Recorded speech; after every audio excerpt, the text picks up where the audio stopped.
Sud Radio, les Jeux dans tous leurs états. Thierry Guerrier, Joseph Ruiz. Et vous le savez, nous essayons de vous tenir au plus près de l'information, de l'actualité des Jeux Olympiques, la réalité sportive, les événements, les faits divers et puis bien sûr les coulisses avec Joseph Ruiz. Et alors, dans cette actualité, il y a évidemment hier, vous allez me dire que c'est pas les JO Bassi quand même, il y a dans Paris, gare de l'Est, ce personnage qui agresse, qui attaque un des soldats de Sentinelle et qui lui lance un coup de couteau à l'épaule. Alors pourquoi j'en parle ? Parce que ça fait partie tout de même de ces événements dont on parle déjà dans les médias d'info continue. Eh oui, ailleurs, en Grande-Bretagne, aux États-Unis, en Italie, dans le reste de l'Europe, et ça peut peut-être dissuader, donner une mauvaise image de la France déjà et de Paris. Alors ça, c'est un des sujets, une des rubriques de cette émission, les JO dans tous leurs états sur Sud Radio. Joseph Ruiz, vous vouliez qu'on en parle ce matin absolument, ouais. et avec un regard qui n'est pas un regard francophone. Ah, le regard d'un journaliste et écrivain britannique qui est avec nous, Stephen Clark. Bonjour Stephen. Bonjour. Bonjour, et donc vous êtes auteur d'un roman qui s'appelle God Save la France. Alors dites-nous, est-ce que l'image de la France en ce moment, elle est écornée vue de l'étranger ? Moi, c'est vrai qu'en ce moment, on regarde un peu avec un œil humoristique la France, parce que vous savez, nous on a eu des élections et genre 20 minutes plus tard, il y avait un Premier ministre et puis un cabinet de genre déjà 10 ministres, et là, ça fait quand même un certain bout de temps et vous n'avez personne. Donc ça confirme tous les vieux clichés sur la France et une certaine inefficacité. Ce que moi je trouve est complètement injustifié, mais là en politique, oui, donc on trouve ça un peu amusant. Beaucoup de visiteurs ont été très découragés par les prix des logements à un certain moment. Apparemment, il y en a plein qui sont vides parce que les Anglais ont vu des prix mais incroyables pour louer. Ouais, c'est la première raison pour laquelle les Anglais sont moins venus à Paris.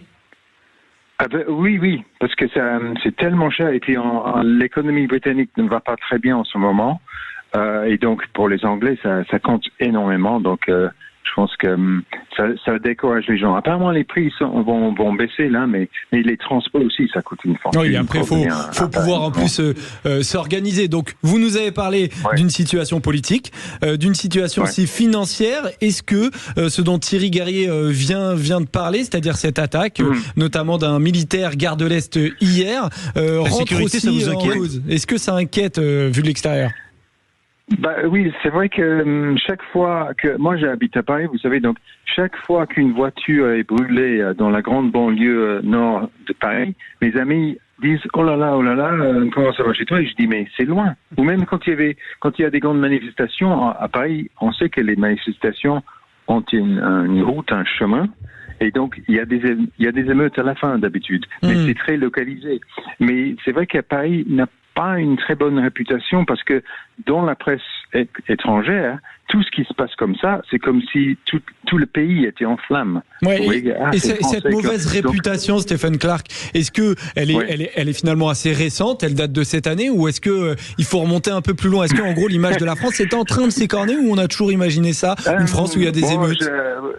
Vous savez, ça date un peu de 1789. Vous avez fait des. Ah, vous n'aimez pas qu'on coupe la fête des rois, vous, hein ? Il y a eu quelques troubles cette année-là et depuis. Non, mais non, c'est vrai que je pense que depuis mai 68 et tout ça, et surtout depuis quelques années avec les gilets jaunes, on a vu un peu que ça dans la presse étrangère, les émeutes et tout ça. Et c'est vrai que chez nous, les manifestations sont plus ou moins paisibles et un peu festives.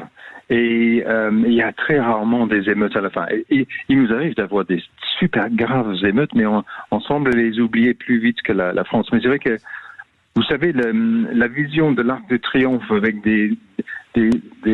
la gaz lacrymogène tout autour, c'est très photogénique. Donc forcément, ça passe sur Internet absolument partout et ça donne une mauvaise impression de Paris. Alors, les Anglais et les Britanniques notamment ont organisé les Jeux de Londres. Les Jeux à Paris vont avoir lieu. Est-ce qu'on a l'impression que les Français organisent normalement et bien ces Jeux ?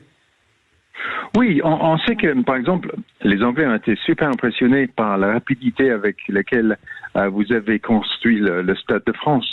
Parce que nous, on a démoli Wembley, notre grand stade, et il nous a fallu 10 ans pour remplacer ça. Et pendant un certain temps, l'équipe d'Angleterre jouait au Pays de Galles au lieu de jouer en Angleterre. Donc ça date de 98, on le rappelle, la construction du Stade de France. Et ça a été réalisé évidemment pour la Coupe du Monde.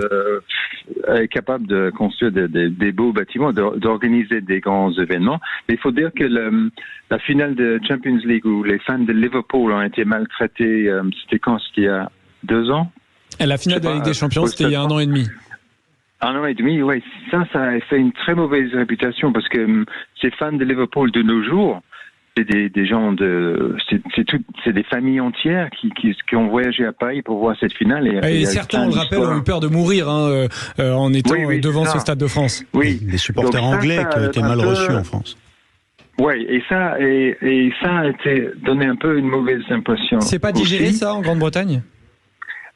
Moi, j'ai parlé assez récemment avec un fan de Liverpool en Angleterre et à propos de rien, il me disait, oh là là, Paris, j'ai des copains qui ont beaucoup souffert, qui n'ont même pas vu le match et ils avaient dépensé une fortune.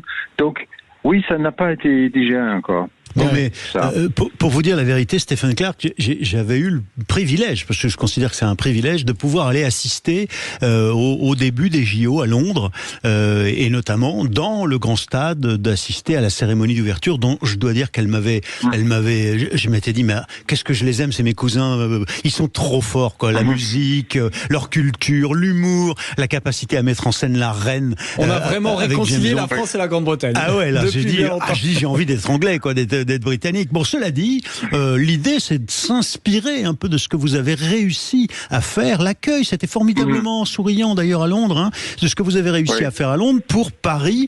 Et on se dit, on espère, au fond, si on est un peu patriote ou en tout cas un petit peu chauvin, on se dit, on espère qu'il y aura pas trop d'eau et qu'on pourra faire sur la scène, parce que ça risque d'être magnifique quand même, cette cérémonie sur la scène.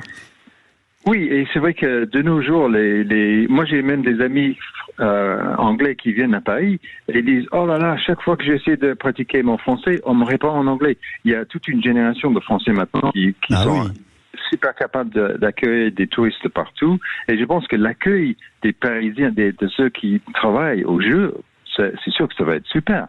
Ça, je pense pas que les gens doutent dessus. Donc on est moins vus comme des râleurs, alors. De la sécurité. On est moins vus comme des râleurs. Oui, malheureusement. Les froggies. Oui, ça gâche votre réputation. Je sais que vous êtes fiers d'être des râleurs, mais non, il suffit. Faut pas que ça change, ça. Oui, une bonne manifestation lors de la nomination du Premier ministre et ça rétablira votre réputation. Ne vous inquiétez pas. Effectivement. Et Stephen Clark, on rappelle, vous êtes journaliste et écrivain britannique, vous vivez en France, à Paris, vous êtes auteur du roman God Save la France. Bon, on imagine que dans votre vision, vous l'avez dit et redit, on est admiré, on est idéalisé, on est rêvé. Est-ce que quand même, vous dites aux Français et au personnel politique, attention à ne pas non plus faire n'importe quoi, cette image de la France et de Paris, elle n'est pas non plus éternelle? Ah non, si. Je pense que l'image de Paris est éternelle. Ça fait complètement fantasmer absolument partout dans le monde. L'idée de... Voilà un Anglais qui vote Hidalgo, dis donc. Non, je rigole. Ouais, non, c'est vrai. Non, j'ai remarqué absolument partout où je suis allé dans le monde pour parler de mes livres, où je parle de Paris parce que j'habite ici, les gens sont tous fascinés par la France.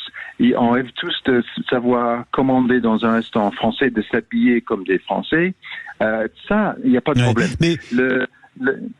non, ça c'est éternel. Mais le problème, je pense que c'est plus c'est vrai que côté politique, il y a très souvent des émeutes, mais je pense que les politiciens de n'importe quel pays sont pareils. Hein. Ils pensent à eux-mêmes à être élus et c'est tout. On a juste une question avec Joseph Ruiz à vous poser. On se demandait tout à l'heure en discutant, est-ce que, au fond de lui-même, s'il est honnête, juste en quelques mots, hein, pour conclure, Stephen Clark, est-ce que quand il a ses cousins, ses copains de Londres au téléphone, il leur dit, allez venez, ça va être formidable les jeux. Vous leur dites de venir ou pas? Ou vous leur dites, ah non, fais gaffe, reste à la maison. Soyez sympa, dites-nous la vérité. La vérité, c'est que je suis anglais, mais je suis aussi parisien, donc je suis le pire râleur de la planète. Ça veut dire que moi, je suis en train de dire, là, il y aura trop de monde dans le métro et puis on ne pourra pas circuler et tout ça. Et donc, pour tout avouer, Demain matin, je pars pour Londres. Voilà. Ah, bah voilà, ça c'est pas sympa. Stephen Clark, qui est journaliste et écrivain britannique, auteur du roman God Save la France, mais qui est un Parisien, qui va filer quelques jours se reposer à Londres. C'est dommage, il aurait pu rester avec nous. Non, je plaisante avec Stéphane Ruiz. Merci, on se retrouve demain pour les JO dans tous leurs états, notre nouveau rendez-vous dans ce 10-13 sur les grands débats de l'été. Je voudrais remercier Jamel Abdelhak, Thibaut Stadler qui ont réalisé cette émission ce matin, et puis Amélie Béguin et Joseph Ruiz qui l'ont préparé avec moi. On est ravis de vous avoir avec nous. Restez avec nous sur Sud Radio. On va dans un instant revenir sur les clés d'une vie. Ce sera une jolie surprise. À tout de suite. Restez avec nous. Sud Radio. Sud Radio. Parlons vrai. Parlons vrai. Sud Radio. Parlons vrai.